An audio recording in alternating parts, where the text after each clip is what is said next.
This week on Not Just Another Sex Podcast. Reunited and it feels so good. I'm going to start this with trigger warning because I don't know if we're going to need it. So I'd rather say it in case we don't. The boogeyman for me was my parents because I love them. I did not want to cut them off or anything, and I don't deal with my parents at all. But the way that I allowed them to live in my life is through the things that I do love about them or the things that I did love. My dad is a hustler. Me too. You know what I'm saying? Like, I may not fuck with what they're doing, but I love them. This accountability isn't just to them. It's me telling the truth because there's no reason that this should happen again. Hey, sugar. I feel like there are so many different things that I need to learn as an adult. I'm this nasty on a regular day, like on a Tuesday. I am your host, Samia Burton, and don't worry, it's not just another sex podcast. Hey, y'all. Welcome back to Not Just Another Sex Podcast. My name is Samia, and I'm your host. And I'm excited. Again, here we are yet again, manifesting. Reunited and it feels so good. You didn't know I could sing, did you? Look here, they didn't know either. I'm so glad it came out that good when I said it. Right, we harmonized.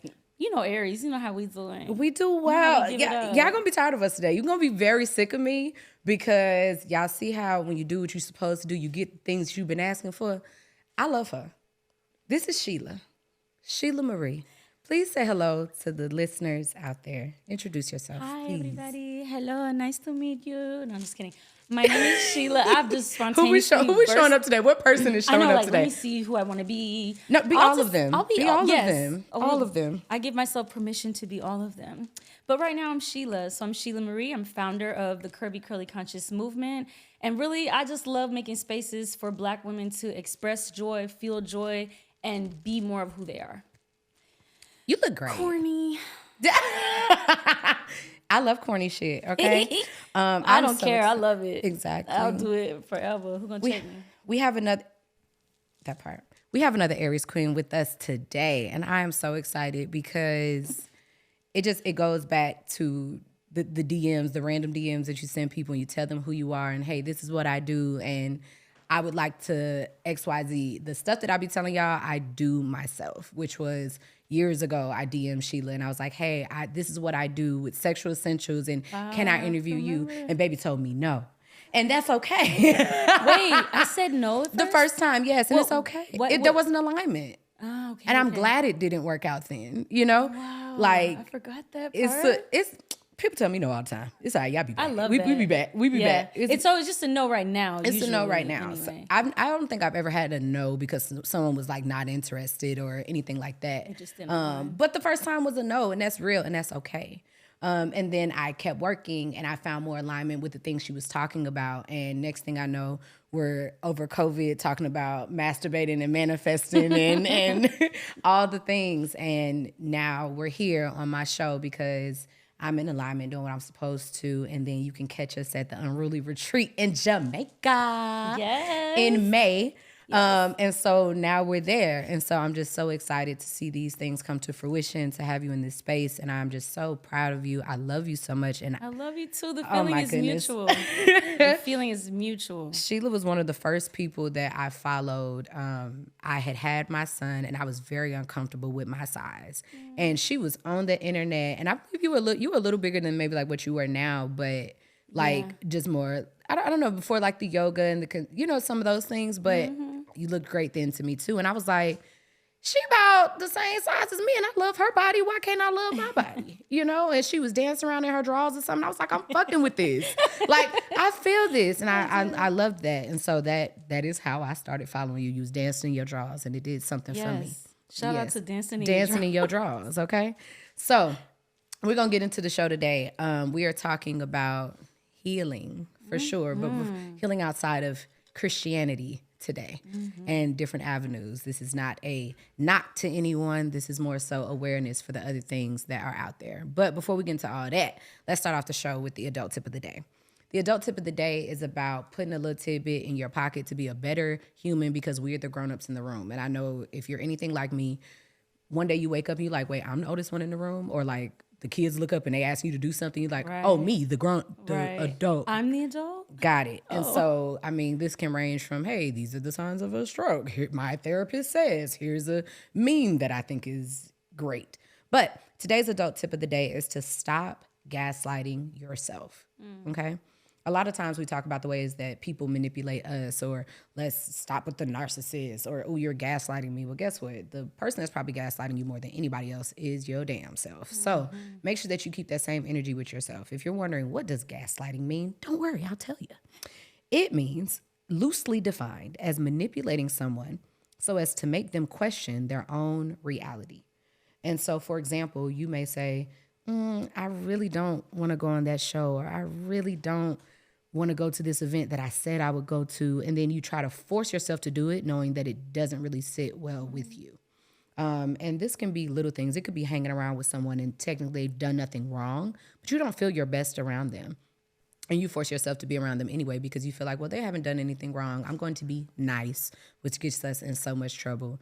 Or we think that what makes us comfortable is going to make people judge us, or think that we're stuck up or bougie or don't like them. We're thinking about how people are going to take the real of how we really feel and take it personally. And guess what? That's their personal problem. Your personal problem is that you are diminishing your own intuition every single time that you do that. Your truth may be, hey girl, I know I said I wanted to go to the movies, but I am just too tired. I do not want to get up today. Do you mind if I reschedule and we take another day?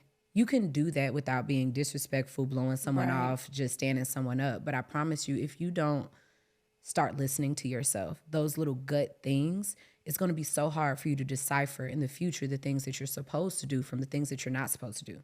Sometimes you do not have a logical reason why you're not supposed to be in a room or in a place. Sometimes your body has a sixth sense. And so you have to tap into more than just where your body is now and what you can see and understand, but tap into what you feel. Can I add on to the gaslighting You absolutely part? can. Okay, I didn't know if I wasn't supposed to interrupt you. Come on now, hit us, sweetie. Okay. Hit us, sweetie. I didn't know. I'm like, I didn't know. You know what I'm saying? We want to interrupt hear script. it all. You feel we me? want to hear it all. I saw Dr. Ramani, and I mainly know her from YouTube, but she does a lot of study around narcissism and narcissistic personality disorder. But she just released, or they're about to release this week, an episode of Red Table Talk with Jada. Okay. And she shared this clip, and I was like, this is such a great way to make a distinction between gaslighting and lying. So like she was like, lying is like if somebody's lying, but when you present them like, okay, I wasn't there, no, I wasn't. And then you present them with the evidence, here are the pictures of you there. And then a liar will, when you present them with evidence, be like, all right, I was there, but right, blah, fine. blah, blah, and maybe try to get out of it another way. But gaslighting, a gaslighter, somebody being gaslighted, will double down in the face of evidence. So that picture's not fake. You always bringing up pictures. You know, they can do anything with pictures now. And, you know, the thing about you is you're so insecure. Why would you? And they'll flip it on you to like deconstruct your reality and make you distrust your five senses. Absolutely. Distrust the things. So that's an important distinction. And I love that because if we think about gaslighting ourselves, I think about gaslighting all the time when I meet Black women. I'll be at retreats or whatever, and it'll be these amazing women, educated, smart, raising children, contributing to their community, and they'll be like, oh, well, I don't really do anything. I don't really know. What do I know? Like, and it's like, wow, even in the face of evidence to prove that you are knowledgeable, that you are powerful, that you know what you're doing, you can still make yourself distrust your own evidence. Yes. You know, so I love what you say, because I think like going against yourself, that's laying the foundation for the world to go against you, and not in a victim blamey way, because I think some self-help doctrine can get a bit victim blamey, like, you know, that whole you create your reality. So then it's like, okay, so what does that mean for survivors of all type of trauma and abuse? I called this, I asked for it, right? It can get complicated. So I don't want to go down that, because I think early on in my self-help journey, I think I subscribed to some of that stuff, and I'm unlearning it now. I'm learning it in a new way. Like, I feel that some of this stuff I read, I had, you know, complex issues about it. Like, what does this mean for race? You know, who wrote this? What is this? There's so much. Everything can be taken in a lot of different ways. Right. And I try not to go down that path. I've learned that the people who are listening to you that are purposely trying to find another way to discredit what you're saying because they're finding another situation to put it with, those people can kiss your ass. And because you know the context that I said, for real. Like, you know the context that I said it, and if that's what you need to do to feel better about yourself, then you got it, because baby, this is my show and we're gonna do it this way. But I love that about you though. And I feel like I learned that from you all the time, is you're very unapologetic. and you know how to say a no and to say a yes, but with grace, and not LARP and spend too much time on how is this going to be received? How is this going to come across? Because I know me, like for a lot of my life, I don't want to offend. I don't want to upset. I'm trying to be nice. They told me to be a good girl. I'm so tired of being nice. They told me to be good. And it's like at the expense of yourself. At the expense of you. So I feel like I'm just now getting to that bag of like, no. And I'm not busy. I'm busy doing nothing. I'm busy doing nothing. It doesn't work for me. And at the end of the day, you're the only one who has the know-how of how you work the best. And we're not all the same. My gifts are not your gifts. My purpose is not your purpose. My problems are not your problems. So whatever I need to do to make sure that I'm okay and standing on these 2 feet okay, that's what the fuck I'm going to do. And unless you paying these bills or eating this pussy, baby, then I need you to mind your business. Well, I think I'll just mind my business. I want to pay your bills or eat your pussy. But yes, and to your point about how you devalue yourself, and then in the face of others looking at you, and now they question you as well. There was a there was a statement that was said. People will sniff that out. They will, and they will make you. They will make you think that you're not. Say less. And they feed off of that. And I know it's a super random example, but Trip Fontaine, who is a poet and an author, he had his book release party here at the Content House, and he made a statement, and he said that, real estate does not lose its value until you sell it for that price. You agree to that price. And so someone may tell you that, oh, this house lost this type of value, or it lost this.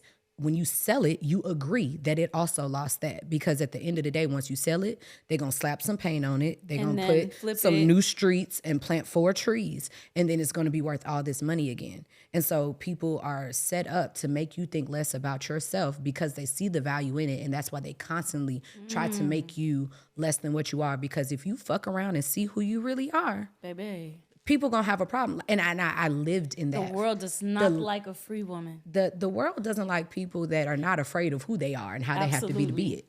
Absolutely. I've found that I was someone's worst nightmare when I fuck around, looked in the mirror and knew who I was. That was the worst thing that could happen, because you can't use me anymore. My boundaries are very clear, and the reason that my boundaries sound crazy to you is because now you can't use no tiptoe and crip walk all over me. Yes. You know what I'm saying? So at the end of the day, stop gaslighting yourself. If you do not feel well around someone, whether you guys have got into it or not, if you don't feel like your best self, or you feel like you shrink around them, or things pop up, listen to yourself. And when you start doing that more, that's when your intuition will get stronger. It's not there. You just suppressed it and piled on and caked on all these other things. Allow that to be the evidence.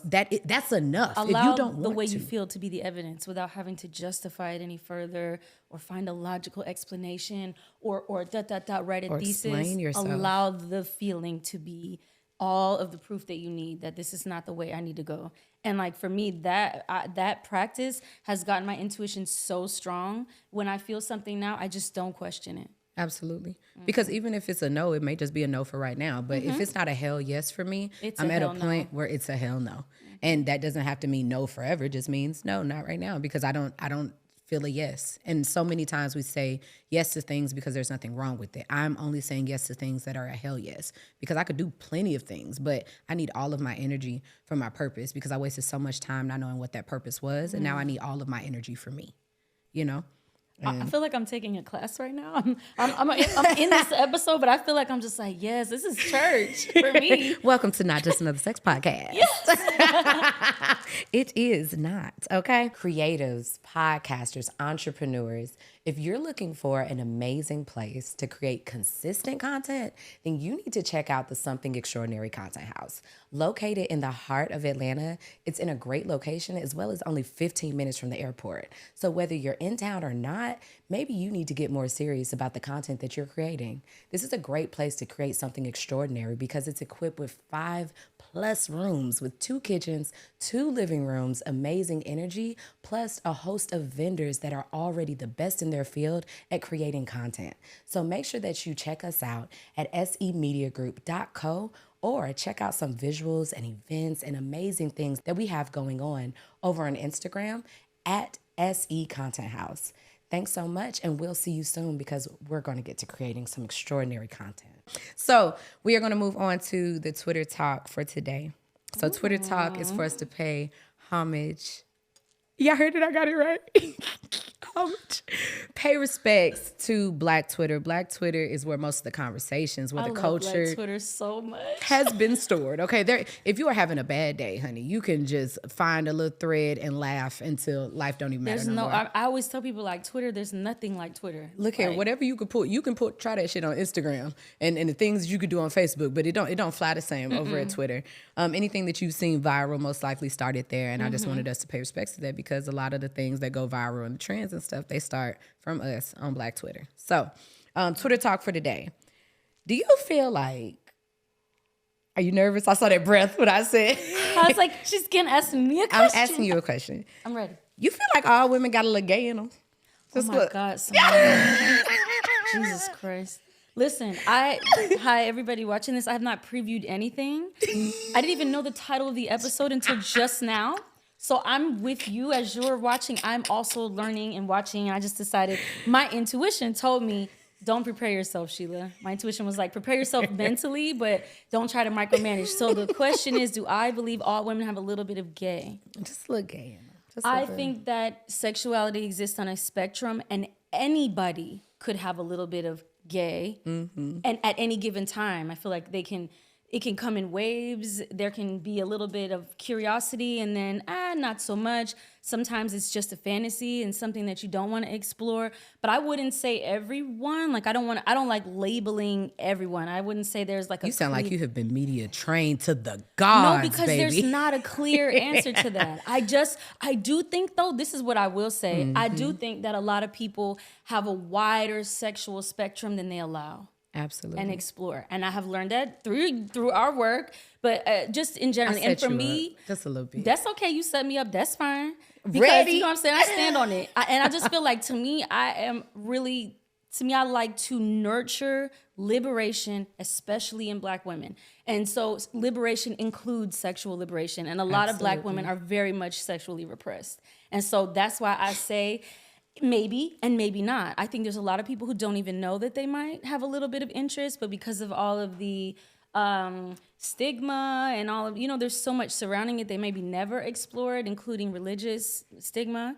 And then also too, millennials, you know what I'm saying? I think it's changing now, but we were trained. A lot of fluid and just be who you are. Everything from like watching Disney movies, like our whole messaging from when we were born was like, get a man and surround yourself.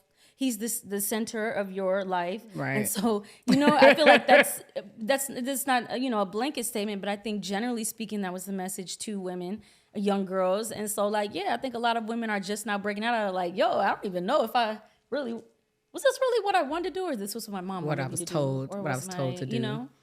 And so the question is not to set up to say, oh, and dog, all this, but it's the point of, I know we've had conversations about the interest and the bi-curiosity and things like that. And I think that it should be a more normal conversation.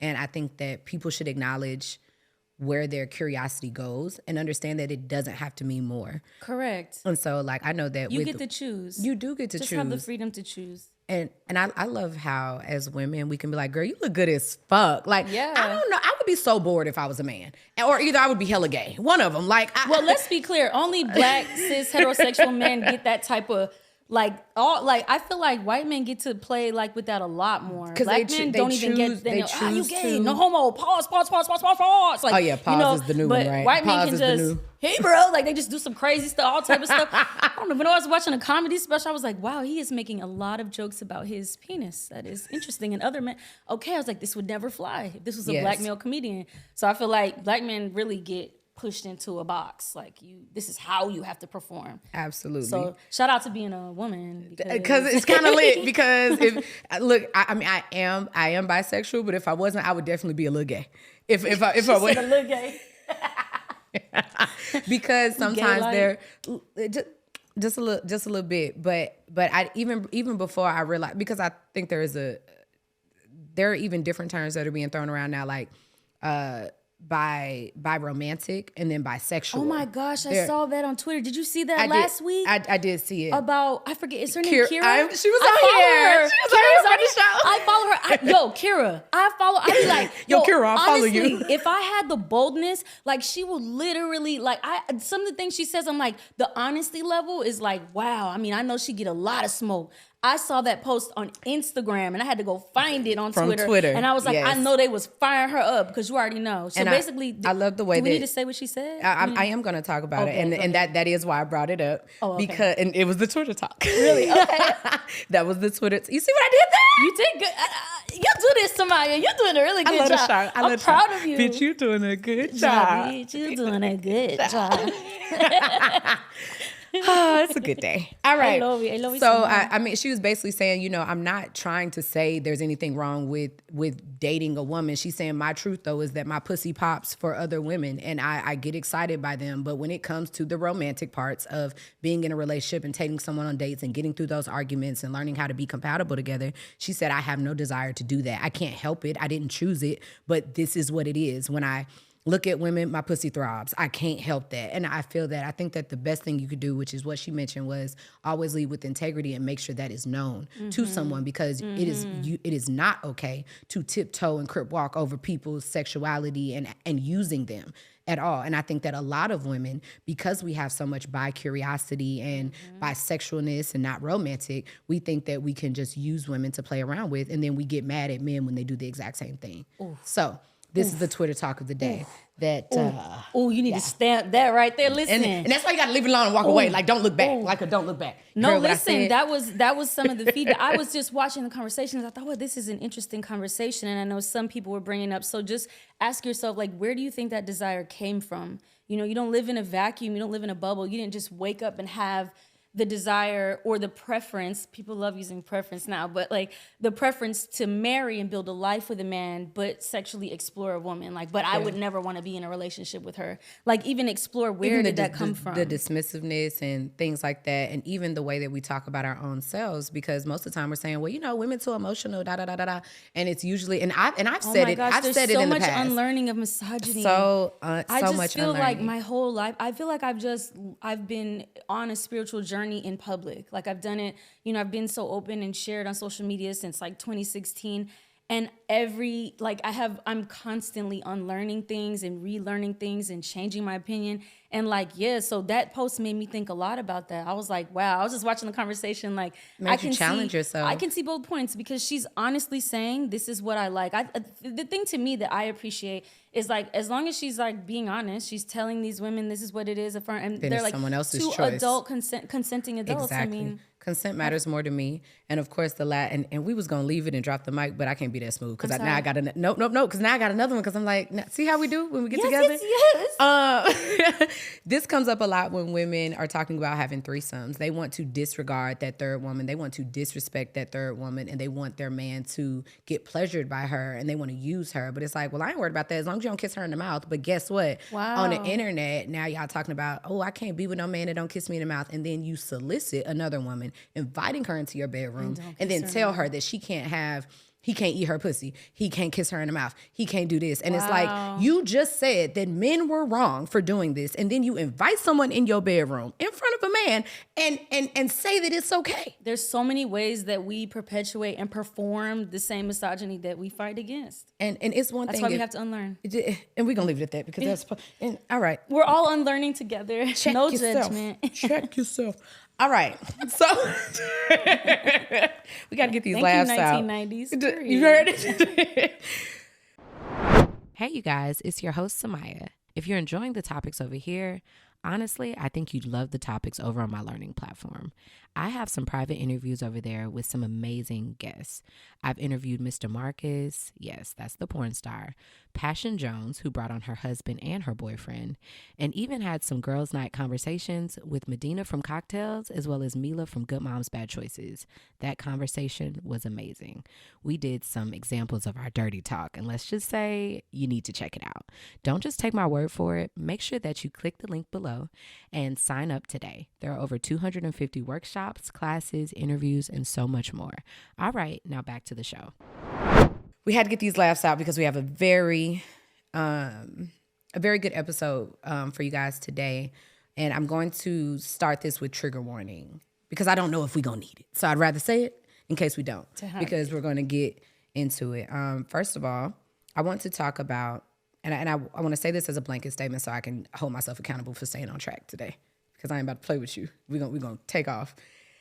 And today is about the different avenues that we took in healing when you realize that you are not whole, that you are not okay, that you've done the church, you've prayed, you've fixed your attitude, you've done everything that everyone has told you to do, but all the crazy stuff like tarot and witchy things and unconventional and acupuncture and white people stuff and all of these different things is not true.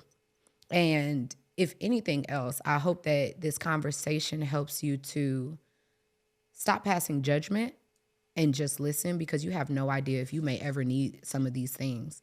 We got pushed into the different avenues of therapy because of our past and our childhoods, but you have no idea what may happen to you, and you may need one of these things. I hope that you stay safe, and I hope that you're okay. But the truth is that this is real life, and you don't pick the cards that you're dealt, but you are responsible for how you respond to them.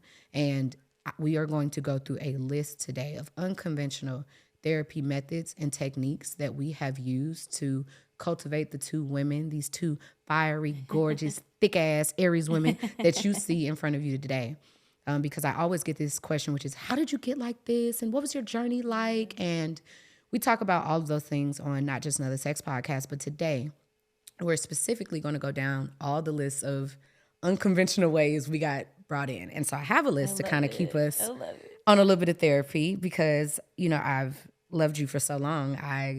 I'd heard you talk about some of these things. I was like, damn, we literally have we've been down the same roads. And so what I hope that this conversation will do for you is to help you realize how to get past the hurdles, because a lot of times we do work and then we don't feel whole. And we're like, damn, I did the work though. That means there's something else to do. And so we're going to teach you how to get past those hurdles. How do you know that you're at a stopping point? What do you do in that time? Because I promise you, there is always something that you can do to be working on yourself. If you choose not to gaslight yourself and you choose to be present and acknowledge that what you feel is real, keep digging, okay? You will always keep learning. You will not be perfect at this. Otherwise, you're dead. So even I'm not where I want to be. I want to be in better places. I'm excited for what I'm going to understand now that I couldn't understand before, and the kindness that I've learned on this journey and these skills. And so I'm very excited and grateful that you are going to go through this conversation with me so we can share those things. So I would like us to start. Oh my God. I'm just so proud of you. Thank you. I'm like, I can't believe this right now. I can. But I'm just really proud of you, man. This is really dope. I'm proud of you. You're like a real host. You're like a host. You're in your host bag. Like, I love this. What I hope you will get from this is the ability for you. Give her a TV show. I'm like, okay, Samia, period. This one is very near and dear to my heart. And I remember I called you. I was like, this is what we're doing. This is what we're talking. He was like, yeah, that's good. Like, I want to talk about healing. He was like, we could talk about that. I love it. And then I was like, just show up. Just show up. Yes, I got it. I got it. That's why I had to get consent. I was like, I wouldn't do this for many people. Just show up, but I'll show up for Samia. I'll just be here. Why not? So I want us to start off first. We will both, and I've shared this on my first episode and throughout, but I'll give a brief, after you, give us a brief story of some of your traumas that were a part of the past and things that you've worked through. That way the people that are listening can say, okay, this is the type of issue she was combating and what it produced, whether that was anxiety or stress or chronic people pleasing or whatever. But what did you go through and what were the problems? And you can give us that in a brief, and then I'll share mine, and then we'll go through the different avenues of healing that we tried and how they advanced us to the next level. Sure. Okay, so I really evolved past the point, kinda, where I put all my family business on the internet. You're welcome, family. They roast me at every gathering. So I'm gonna do it in a synopsis. And you can say family. You don't have to. So yeah, it does not have to be specific. We just want them to know, like, was you hit by a car? Was you like, did you have one leg? Like, what was your issue? Like, ain't nothing wrong with having one leg, but if you started off with two, it could be a little crazy. But no, I mean, my main thing I feel like that really shaped and molded the way I see the world was that my mother is Cuban, white Cuban, and my father's African American, and they got divorced. And so my mom got remarried to a white, is that a slur? Is redneck a slur? White? Is that a slur? I'm not sure. Does that mean country? Country. He's not country though. It was like, but anyway, he was like a truck driver, like white. So I was. He was white. White. So I was just in the house as this like little chocolate drop, and I'm in here, and there's nobody that looks like me. They had my sister. I love you, Tiffany. And she had blonde hair, blue eyes, and I was like, this is literally living the bluest eye for real in life, like, So I constantly was like. I will say this. For me, my whole childhood, Blackness was positioned as something that you want to go away from, something you want to escape and minimize. So Black people were not spoken of in a positive way. I didn't hear positive things about Black people. I was not encouraged to be around Black people. And so I felt that I feel like it shaped the entire way that I grew up and see the world. And it's a part of the reason why I am so mindful and so purposeful about creating spaces for Black women now. Yes. Because I do not see Blackness as something to run from or escape. I love being who I am. And that's why I make sure when I'm on these interviews and stuff, I always mention my mother, because I'm proud of everything that I am. You know what I mean? Absolutely. But in terms of being a Black woman, because that is, race is really just based on a dichotomy. And so either, you're pushed into this white or Black category, and like my Spanish wasn't good enough to be in the Cuban crowd and stuff. So I just was like, I cannot be in there because they're not going to accept me very much, but I look like a Black girl. So everybody just treat me like Black girl. So I'm Black, and I'm like, what's going on? I'm confused. I don't know how to do my hair. I'm trying to do my own box perms. Like nobody knows like a misfit. You feel like a misfit. So I feel like now as an adult, I feel like I'm just, I know that I'm not the only one. So maybe you don't have the same story that I had, but I know that other women can relate to the feeling of not fitting in. Absolutely. I know that other women can relate to the feeling of not getting the encouragement and the nourishment that you needed. And also, this is not to down anyone that was in my house, my mom, nobody. I feel like everybody did the best that they could with what they knew. They had. And so, yeah, where I am now, like, I feel like I feel like it, in my life, the only way that difficult things make sense to me is if I can like integrate them into myself as a lesson and to make me better. And that's just to me the only way. Otherwise, it just becomes this big pain point for me. I agree. You have to find a way to use it and turn those L's, or I was gonna say turn the L into a W, but you need another. You gotta have two L's.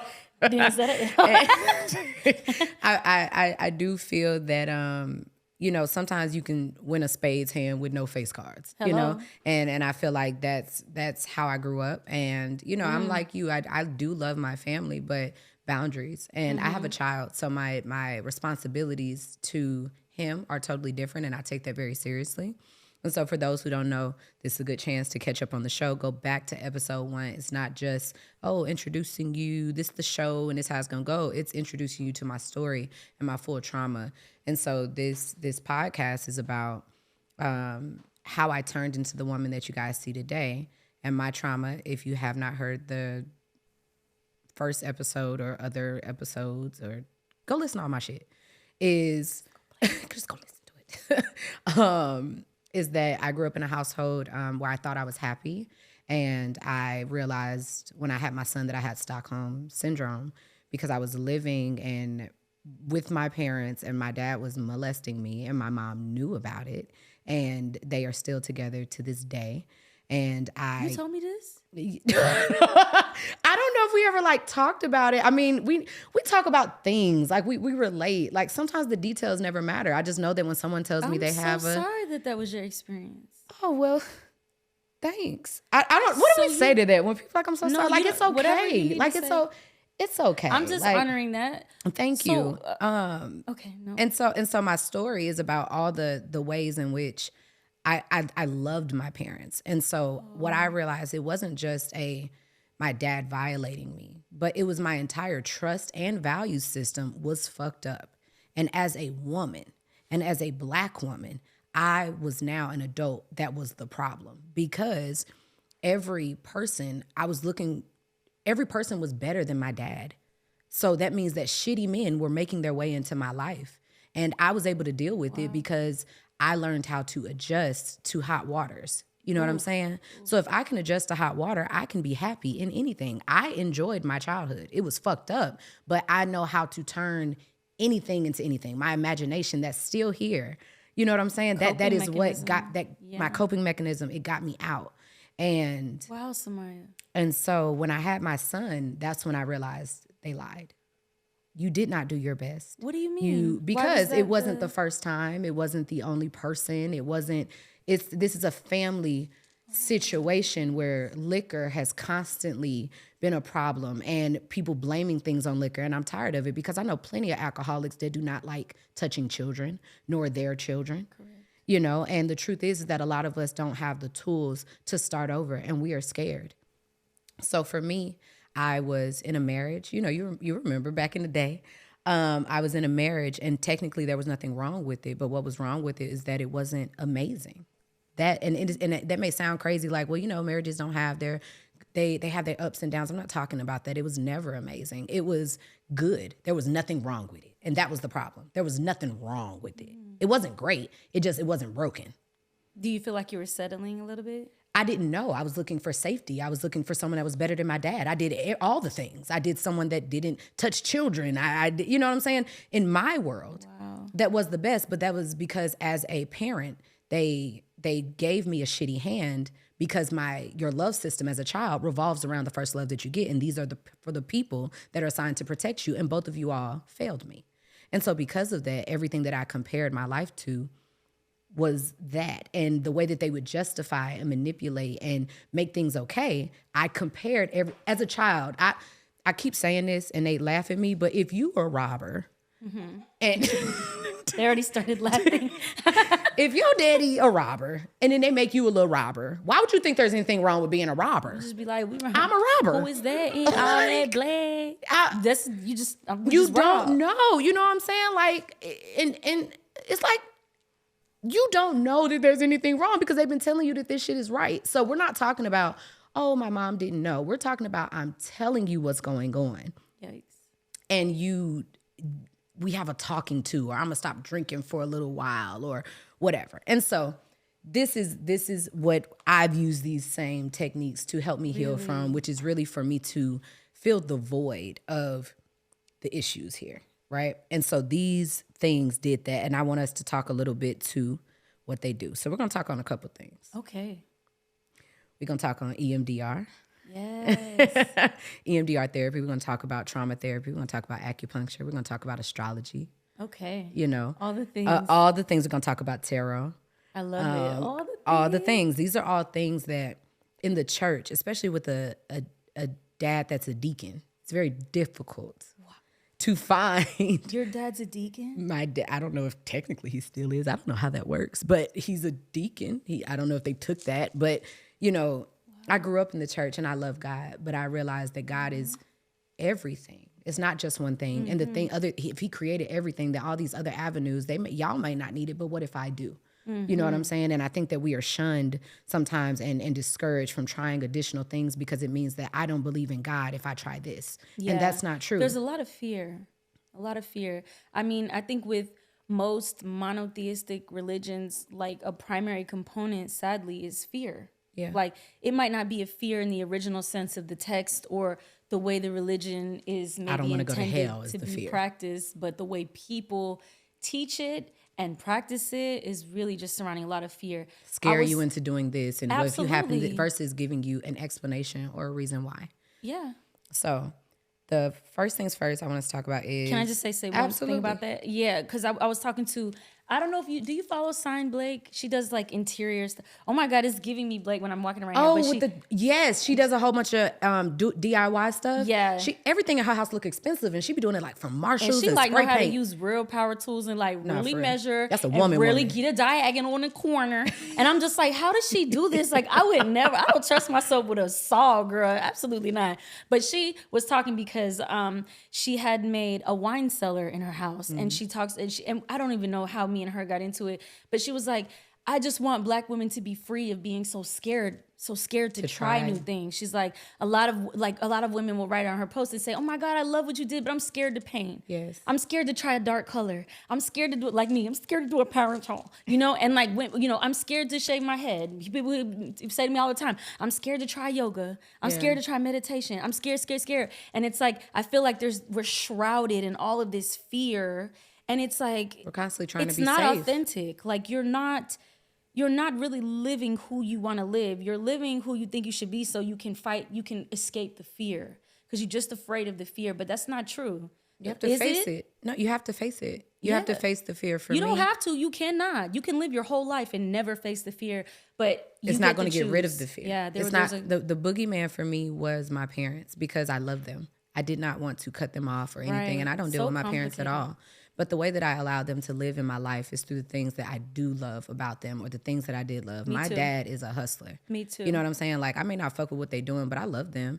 This accountability isn't just to them. It's me telling the truth because there's no reason that this should happen again. But you know what? I feel like you can only get there when you go, after you've gone through some healing. And some pissed offness. Yeah, because even all of it's divine. The divine anger comes with the divine love, like all of it. Like to me, I'm constantly going to reroute and remind women when I speak to them a total radical acceptance of all the parts of yourself, not just the pretty, shiny ones. Yes. I don't think you should just go around and be like, I'm happy, I'm great, I'm great. No, the part of you that makes the perceived mistakes, the part of you that gets angry, the part of you that hurts, like you have to embrace all of it because you cannot get to self-love if you don't get to self-acceptance first. Like it'll never happen. Like even right now, like accountability is right real. now, wherever you are today, accept yourself. Like who...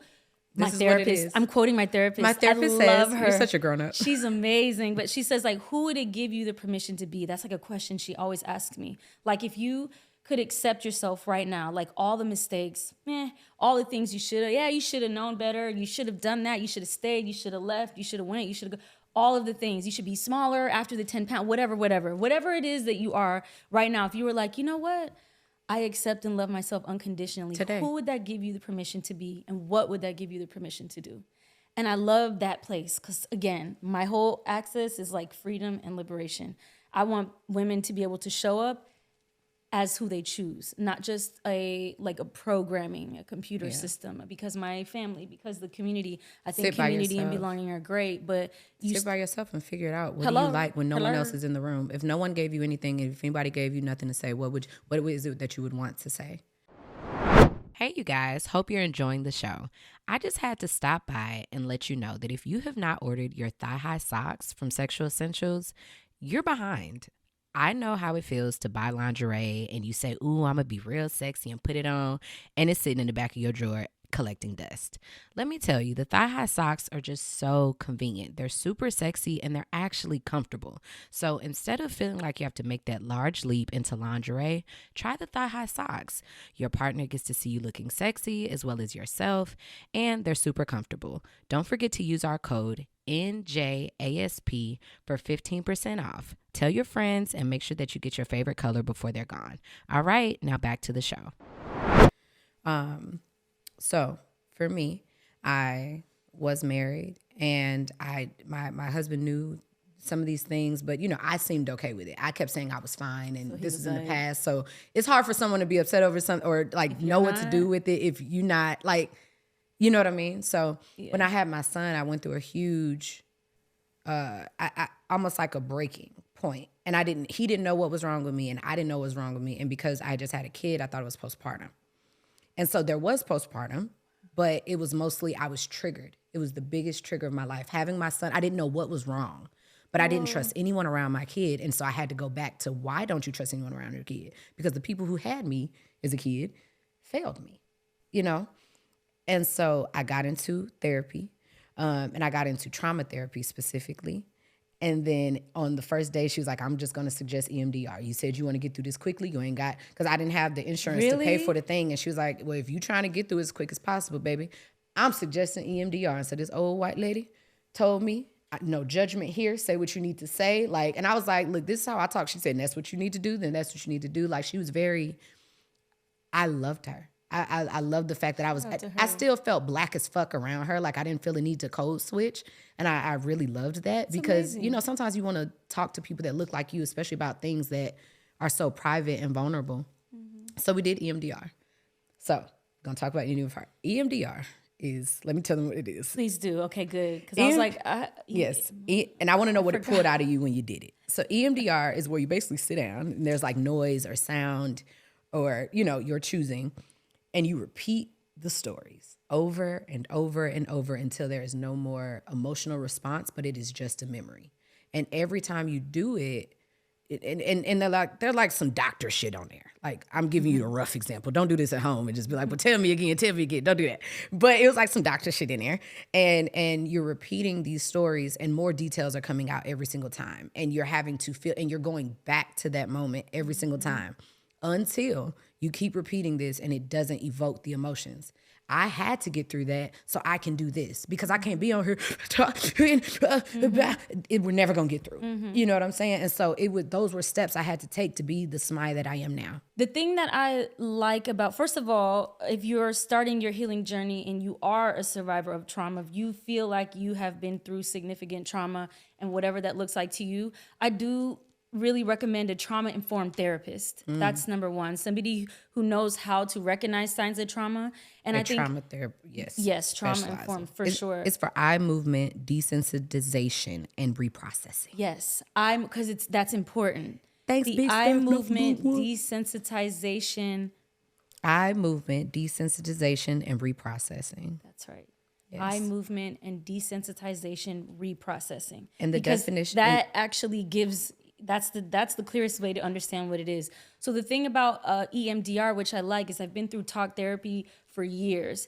And talk therapy is like very much cognitive. It's very much prioritizing you intellectually, like cognitively processing something in your mind. And I think that there's a level of healing there. But I also feel like sometimes we neglect the healing through our body, through our senses, which is why Samia at the beginning started about trusting your intuition by trusting the way that you feel.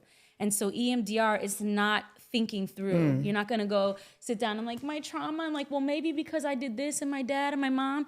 It's very much focused on the somatic experience. And so it's something about the way your left and right brain processes information. So she added a definition here. Go ahead. I apologize to cut you off, but that way we can go ahead. You want to read it? Go ahead and read the damn definition. Come on. Because, trying to explain, they got folks that do this. Because trying to explain it, be like, it's like, So it's a psychotherapy that enables people to heal from the symptoms and the emotional distress that are the result from the traumas. Yes. And so the emotional things, the things that you are fueled. You're by managing your the trigger. You are really working at like your ability to what's the word I'm looking for? I always say this. What's the word?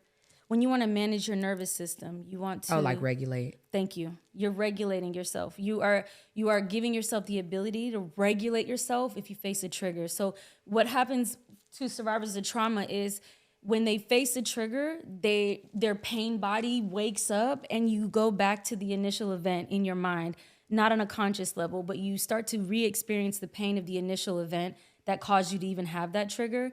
And so EMDR works on soothing the trigger. And so what I did, like to break it down, is basically you move your eyes. So the therapist will have you to tell the story. And then like she'll stop you and you do these rounds. It's almost like 3 rounds we did each session of like following her finger from left to right. And then like you pause. And then you tell the story again. It was like, it didn't make any sense. As I was doing it, I was like... I use sound for mine. Yeah, Ace and I did it together too for a second. He was like, I didn't get it. He got into it later, but at the beginning, I was like, what is this? I'm just looking. Am I being hypnotized? Like, what is this? But also, no one can hypnotize you against your will. That's a myth. No one can do that. You have to agree. And so for this, you have to work with someone that you trust so you don't go down that like lane. But I would tell a story, and then she would ask me to give a level of how much heightened emotion is in my body. So if I started the story and I'm at a 10, okay, good. And then she would have me do like a session of my eye movement. Sometimes there would be some tapping on certain meridian points in the body. And then you say it again. And then she does another round and she asks you what level of emotion is in your body now. And it would go, I would be like, nah, I'm at like a 7 now. You want to do it again? Okay, so we do it again. And you do the eye movement and you talk about the event. And like in the middle, like you talk about the event and then you get a break to do the eye movement stuff. In those little breaks of like 30 seconds, I swear I would have these visions and like go on journeys. I didn't think it had anything to do with the event. I was like a magic woman and all this. And sometimes details Detailed. that you couldn't remember that make a difference in the story. Like, whoa, okay. I mean, I feel like I'm forever curious, especially when it comes to healing journey. And I do want to say this. I love to offer this to people who are on a healing journey as not some place that you're trying to get to be in, like, am I done now?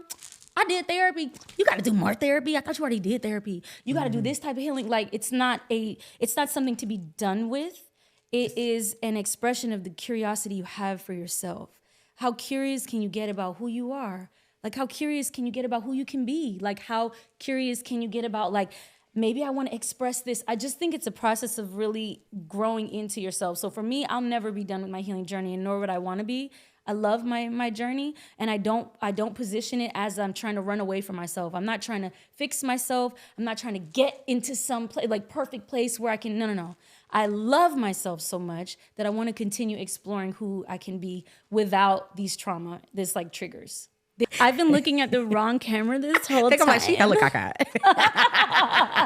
My bad. It's okay because we can segue because But yes, I just want to say EMDR, boom. So it is the thing that I like about EMDR. I do recommend it for people because it's not cognitive. You do not have to sit there and talk about it. Sometimes we're exhausted. It's a lot of unconscious. It's a lot of unconscious healing. You don't think through anything. You do this. It's kind of like, what? I don't know what I just did.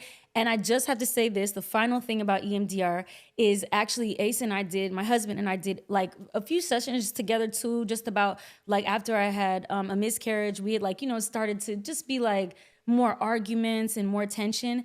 And we have not had an argument since those sessions. And I am an arguer. I like a debate. Yeah, I'm an Aries. Like, don't be telling them that because they're gonna be looking at me like that. Because the way I was raised was just that's how you handle conflict. Like, I didn't know anything. I was confused. Like, I didn't know everybody's house wasn't loud as fuck. Like, I just thought that's how it was. Like, I'm loud. Like, my mom's loud. We loud. Like, we aggressive and just like yelling was how we dealt with things. And yelling was the trigger for him. And so everybody since does then, not. We have not argued, and it's crazy. I feel like that is like the most profound thing in my life is like I learned I don't have to fight for my life. I always felt like I had to fight for my life and prove my point. People talk about fighting for your marriage, but sometimes you need to heal. Like it's I can time just disagree for now. We have disagreements. We might disagree, and then we'll just be like, all right, I'll come back. But I think that to me is such a testimony to the effectiveness of EMDR if you're open to it. So absolutely. Yeah. So next, I want to talk about. And this one is we're going to get to astrology. So you start thinking on that. But I want to talk about sometimes you don't have the money for certain things. I know. So for me, when I did EMDR, the reason that she suggested it, because on the first day of trauma therapy, first of all, that's a different price for me than I found from regular therapists. Mm-hmm. I did not have insurance. I was paying for it out of pocket. I was like, look, this is out of pocket, so I need us to get through it. And that's why it was suggested to me immediately. But before that, and after that, there were different times where my money was different. And so sometimes you have to do the thing that's available to you. I took a leadership training program. It was not just about leadership. It was about having the confidence in yourself to be the leader that you truly want to be. That sentence alone is therapy, right? It's not necessarily therapy, but it was much cheaper. It was a longer program. So I was able to get sometimes assistance that, you know what I mean? Like sometimes you just need help and you need to continuously dedicate time to working on yourself, right? I stayed in something like at the heart of my healing journey. I stayed in some type of program, I just had to keep going, right? Me too. And so in that program, I actually joined her scuba diving program. And so it's like, oh, scuba diving. And it goes back to that fear that you're talking about. A lot of us don't do some of these things or you're so exciting and things like that. I do everything that I think in my mind because I don't want to fuck around and get scared and then puss out. You know what I'm saying? So I do it anyway. You just do it anyway. So I upped and, quit my job, did Sexual Essentials, full time. Then I bought this van and converted it and traveled, you know what I'm saying? And then now I took my life savings and put it in this content house. I'm just like, fuck around, let's just do it while I got the balls to do it. Mm-hmm. But in that session at scuba diving, and this is one of the reasons I like doing some of those exhilarating things. And it has the same common denominator as when I lived in Brazil for 6 months. It has the same common denominator from when I skydived, and it has in scuba diving, which was there is a level of fear and you do it anyway. Mm-hmm. But this one I have a fear of open water. I love water, But and I love the ocean and I love the beach where I can see my toes, but I don't swim in lakes where I can't see through it. I'm not going out to the middle of the water. You got me fucked up. It's just not happening. And I love fish. I love outside. I love all that. And so the last part to get certified for a scuba diver is that you have to get into the middle of the water. You have to take off all of your equipment. Oh, no. And then you have to swim down to the bottom a certain number of feet, and then you have to come back up. Oh. And I was like, girl, it's all right. This was great. You know, and she was like, no. Yeah, it took me like an hour. But she was like, but with no oxygen? I mean, I can swim. We can all swim underwater. So you just go, okay. You just swim, I mean, you talking about scuba diving. I'm saying that. But that's what I told her. I was like, you want me to take off the oxygen? She was like, you could swim before I taught you to scuba dive. The whole point of scuba diving was we have gear. But it ain't that. It ain't like scuba diving without it. It's just take off your gear so they can see that you can, it's heavy, that you can take it off. And then can you swim hard enough that if something were to happen and you need to let go of your gear, that you can swim back to the boat. So it ain't like I went far. It's like from here to across the living room, right? But it's like you heard that fear right there? Yeah. You know how far that felt? Yeah. Like a mile. And I was like, girl, you crazy. She like, Samia, you just did a swim test in the pool. You went way longer than that. You know how to swim. Yeah, so why are we talking about in the middle? Man, and it wasn't even an ocean. It was like a lagoon thing, like what did they got in Florida? The springs. Oh, okay. But they still deep as hell. The springs are deep. It's fish and turtles, and that's beautiful when they're not touching you and you got the suit on. And you know what I'm saying? You ain't as thuggish as you think when they tell you to take it off and swim to the bottom. And so I was like, bruh, I can't do it. We sat there for an hour. I was crying. I was like, man, you tripping. Like, y'all should just pass me anyway. I'm telling you. And she was like, Samia, where did this fear come from? She said, because you've never done this before. So how can you be scared of it? You have no idea what you're scared of. And we sat there and she's like, what are you scared of? She was like, we'll get out the water when you tell me. She's like, either you could tell me or you can do it. And I had just, I was going through the divorce and I was scared that what if it wasn't, what if the problem was me? And what if not being with him didn't change my life? And what if I still was going to be unhappy? And what if I couldn't do it? What if I couldn't do it? And she was like, okay. And then I swam to the bottom. Because the fear that you have of whatever it is you want to do has nothing to do with that thing. Because if you've never done it, you can't be scared of that thing. Yeah. That's not real. Your imagination has created something else and it tied it to something else that you really are scared of, right? That was not real therapy, but it was a therapeutic moment out of just sometimes showing up or trying something new or leaving your goddamn house. I know how comfortable your house is. I know. I don't ever want to leave either. But sometimes you got to leave your house to get that little piece of therapy that you need. So that's another point that I want to make today. We are going to talk about astrology because a lot of people think astrology is your sun sign. And even though we love Black Twitter has a way of making people hate astrology because it's like, well, I'm an Aries, so I did it this way. And that's not really what we say. Well, sometimes people be saying that they just try to use excuses like, this is just how Capricorns are. This is just how... of being a shitty person. Like, wait a minute. Yes. But I do want to talk about how you have a healer, right? Audrey. Yeah, look, this is how much I be... Y'all know when people really be doing stuff because you start knowing they people and stuff like that. My person is Gigi. So my following knows Gigi. Your following, which I'm part of your following, knows Audrey. And so I want to talk about getting a healer and what astrology even opened up for you. Because for me, it helped me even see things that my parents didn't tell me. When I got my first reading, and mind you, your birth chart, you guys, and we've talked about it on another episode, what it is. But you put in your birthday, the time of birth is not just your birthday, but also the time of birth and the location. And it tells you where every planet... Your natal chart. Yes, your natal chart tells you where every planet was at the time that you were born, which can be reverse engineered to tell you what characteristics you then have in those areas of your life. So it is a map for you. And every time you choose to go left or right, it tells you what the pros and cons of that will be. So it's a little cheat code to life, high key. Yeah, I think so. I think some people will say they don't believe in astrology. And I feel that astrology is just a language. Like, you can't not believe in English. Like, it's not something to believe in. Say you don't speak it. I love that. Because it's just a language. It is. And I just feel like it is divine, a divine language of the stars and the planets. I'm such a dreamer and such a thinker. I think that that's such a... When I think about it, it just feels so beautiful to me. Like, this is where the whole stars were when I came out. Like, wow. Shout out to you, Mom. Like, you know. But I think it's like, I feel that eat the meat and spit the bones. To me, I'm not dogmatic about anything that I do because, again, I feel like we're always in a state of flex and flow. And you can find things that work for you. And I think you should. Like, I think you don't have to subscribe to astrology and think, oh, all Aries do this or all da-da-da. But I think it can just give you information to learn more about who you are and Absolutely. maybe blind spots or things that would be really good for you. I don't take it and go, oh, my astrology, da-da-da. But I do let it, I just pull from life. It's the part of life, like, you know. Absolutely. For me, and because of just not being able to trust my parents, because I saw what they said was okay and what really wasn't okay when I got out into the real world and went to college. Like, going to college was the craziest thing I could have did, because that's when I started realizing, like, everybody else don't be hungry, even though there's food in the house. Like, everybody else don't get talked to like this. Like, everybody, you know what I'm saying? So getting out of the house is what changed things for me, right? So I couldn't really find out the issues if people are lying to you or misleading you of my life. So when I put in my birthday and put in the time of birth, your houses tell you, the houses stand for certain things. So some of that is career, some of that is love, some of that is family, some of that is personality. It told you who you were in those things. So now I could figure out, and and it's not all good shit, y'all. Like, mine was like, hey, you gonna have a problem with relationships until you learn to love your motherfucking self. Like, that's how the shit came out. Like, it was, this is why you have an issue with this, because this is this, and this is how you will need to work on it, and you have to strengthen that. It also tells you what you were in what killed you in your past life and where you need to go in this life to fulfill your purpose. Well, I've never gotten to that. So your south node and your north node, like, well, not your, so I used a mix between an astrologist and a seer and things like that. And so, but your south node tells you what you were in the past.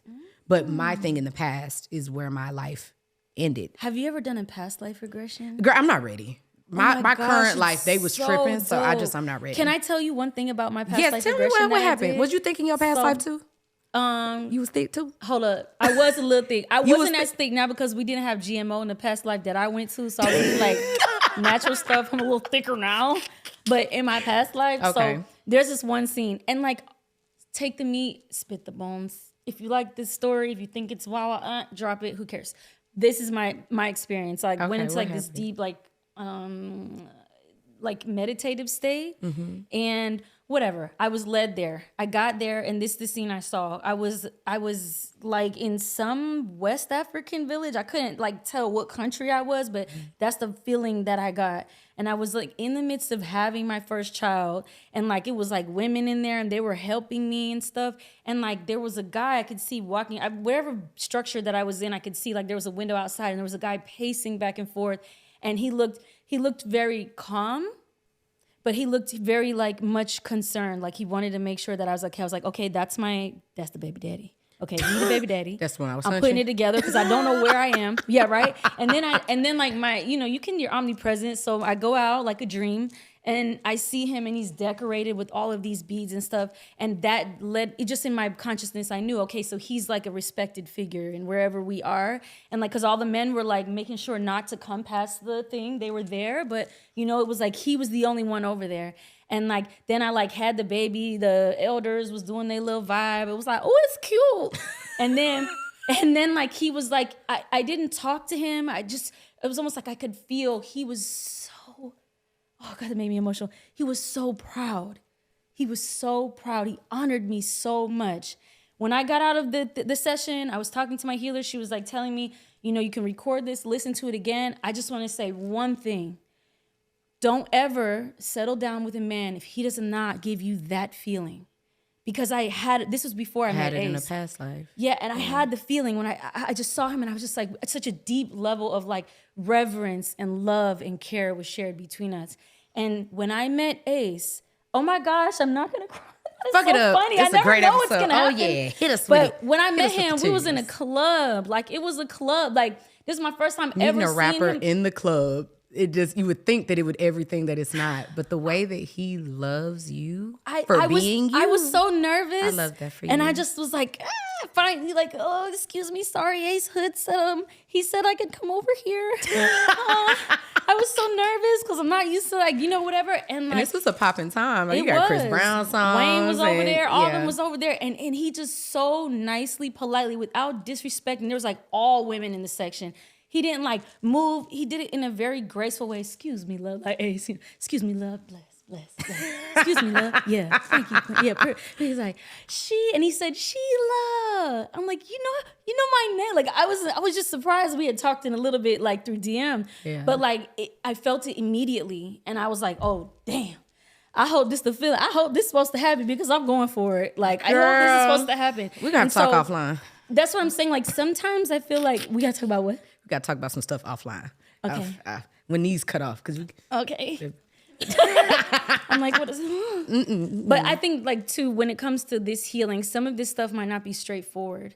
Like I said, I really invite you to, like, explore all the openness and all the curiosity, even when you think, like, what is this that doesn't make sense? You never know. Like, I just did a past life regression. I thought it would be cool. I don't know. Yeah. I'm open-minded. I love trying new stuff. Absolutely. And I did not expect that it would give me the sense to recognize. And the same feeling that you have with your husband now. I think that's a beautiful segue into our spiritual tip of the day. Yes. So I know that this episode is full, you guys. We have these time limits because you can only take in so much information at one time as well. Sometimes we overdo it. And so we are going to bring Shelah back. I know I'm putting myself on her schedule. I will bring her back, okay? She just agreed on camera. There we go. We got it. So we will come back and do an episode number 2, and we'll start off with hypnotherapy next time. Oh, I so love it. I love all of it. It's gonna be a good hypnotherapy session. So we're gonna do that. This entire episode was advice. So we're gonna just skip over that to save some time because I would like to talk about the spiritual tip of the day, which was masturbation and manifestation as a couple. Of course. When I first got a chance to work with Shelah, it was because I was teaching a masturbation and manifestation course at her Unruly retreat, which I will most likely be teaching in May. To be teaching at the 2023 I'm pushing for us to teach that retreat. one in person. Yes, we are, Samia. That's the one I picked. Okay. Oh yeah. They didn't. Yes, we are. They did the emails, but I've been here, so I told her this. I said I'm gonna respond tomorrow, girl. We've been recording. We are 100%. Yes, and hopefully, I'm also having another Unruly after that. Hopefully, you are her. I can have her back also. Yes, I will be coming, and first of all, I want to give you your flowers for Unruly retreat, you guys. I emailed them and I got on the phone with her coordinator and I told them, I said, hey, my truth is I only have my son every other week. I am a divorced mom, and I really, these are the dates and this is how this can work for me, or, and it got to the point of a conversation that they were talking about flying my son to this retreat so I can do this, and just you making space for me for the type of woman and this woman that I am, not another woman that I have to be, but this woman that I am today means so much. And so, don't be scared to talk about your boundaries, you guys. Maybe that's the advice. Don't be scared to talk about I'm also a very human business owner. Like, I don't want to replicate systems of oppression as much as I can. And I know how women get taken advantage of and how mothers have to find childcare. And, like, I'm always trying to do better. Yes. And so, like, when they brought that, I was like, well, how much is the childcare? Like, let's just, let's work it out, Yes.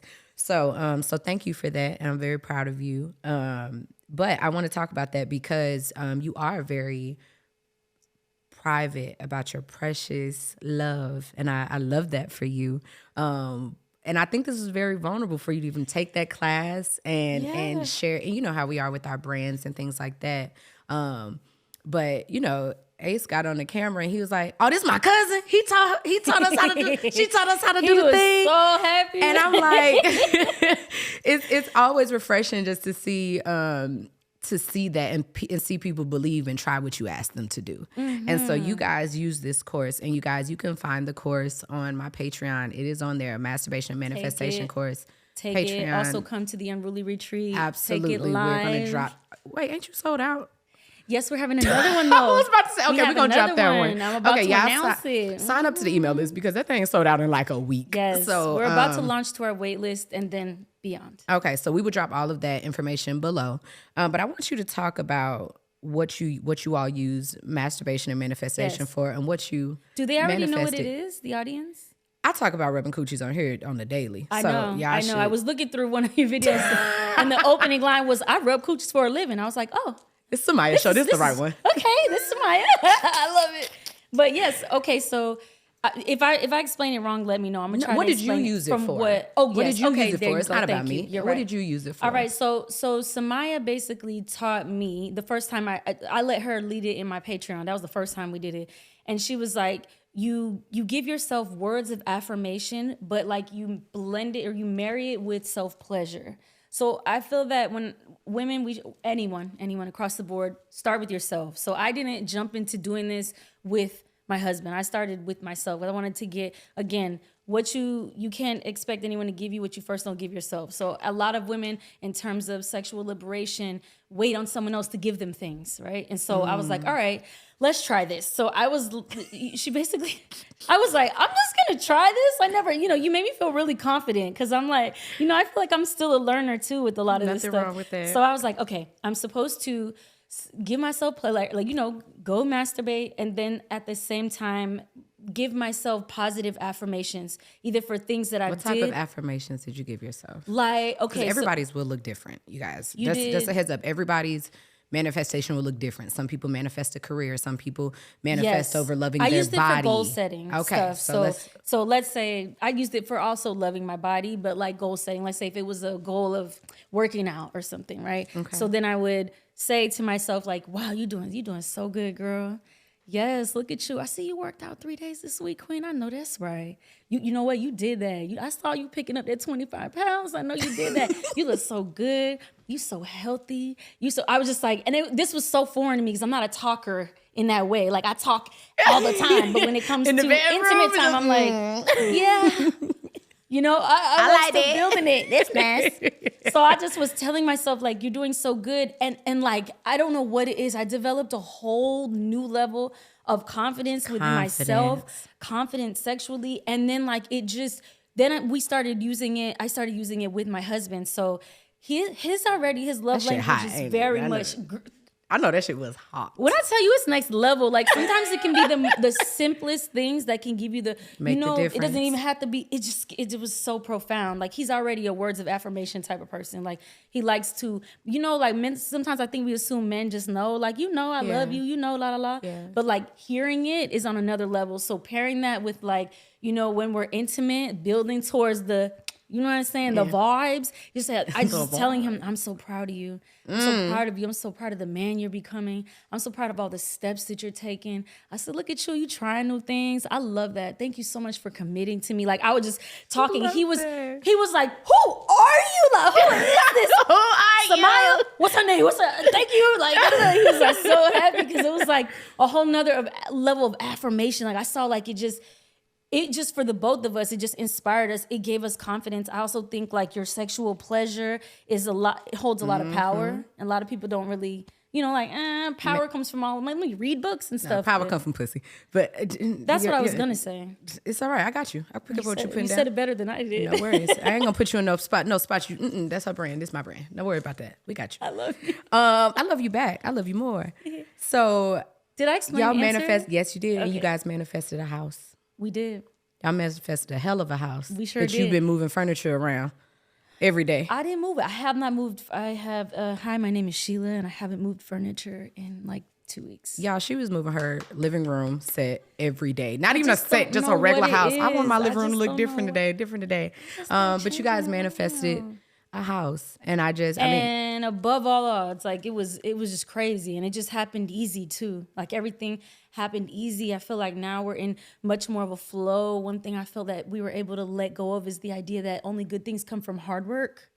If it's good, it must be hard to get. Like now it's like the manifestation and masturbation like marries the idea in your mind that good things come from pleasure too. Good things come from what feels good. You can get what you want feeling good. It doesn't only have to be through arduous hard work. Good things come from things that feel good. And that's the thing. And I think it's crazy that we think that good things come from things that make us feel bad. And we constantly fight for validation from others because we think that feeling that feels bad will change and become good all of a sudden. And that simply isn't true. So thank you so much for sharing, for being vulnerable and just being Thank you. you for leading the way. And shout out to you for making spaces for liberation, sexual and beyond for women. I support. Y'all, it's going to be such a good retreat. I hope that y'all catch us. Oh I hope y'all catch us. Please tell the folks where they can find you. We are going to drop every link, the website, all of your details there. Okay. So go ahead and tell us. But you guys, I know it's hard to know what we're saying, but don't worry, it's below. It's below. I don't need to say them if they're going to be below. They are going to be below. Okay, yeah. On Instagram at the Shelah Marie, at Curvy Curly Conscious on IG. Those are, you can find me there. Follow our go. mailing list. That's where we release spots to the Unruly Retreat first. We always sell out within 72 hours. So if you want to go to the Unruly Retreat, make sure you are on the email list and notifications on. Absolutely. Thank you so much for coming out today. We will see you back for an episode 2. I'll be back. Absolutely. Part 2. Thank you guys so much for saving space and listening to us with no judgment. I appreciate you all so much, and I hope that this helped you. Make sure that you join the Patreon because we do meet once a week to talk about these episodes. So if you have additional questions and things to clarify, make sure that you hop on there so I can jot those things down so we can hit them next time. Thank you for your patience as we were all over the place, so excited, and just so much information to get to you. I appreciate you so much, and I will see y'all next time.